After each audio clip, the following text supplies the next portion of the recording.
गुरुर्ब्रह्मा गुरुर्विष्णू गुरुर्देव महेश्वरा गुरुर साक्षात परब्रह्म तस्मै श्री गुरुवे नमः तस्मै श्री गुरुवे नमः।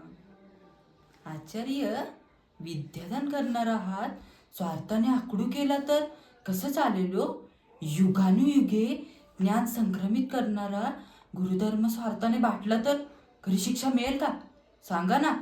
विशुद्धरित्या ज्ञान संक्रमित होईल का? नाही होणार. कारण आता आचार्यांना गुरुदक्षिणेत माझा मेंदूच हवाय. केवळ मी बिल्लपुत्र होतो म्हणून. मी राजपुत्र नव्हतो यात माझा काय दोष होता? पण तरी मी कधीच हार मानली नाही. गुरूंचे आदरातिथ्य कधी कमी पडू दिले नाही. तुमचे अस्तित्व कालही होते, आजही आहे आणि यापुढेही असेल.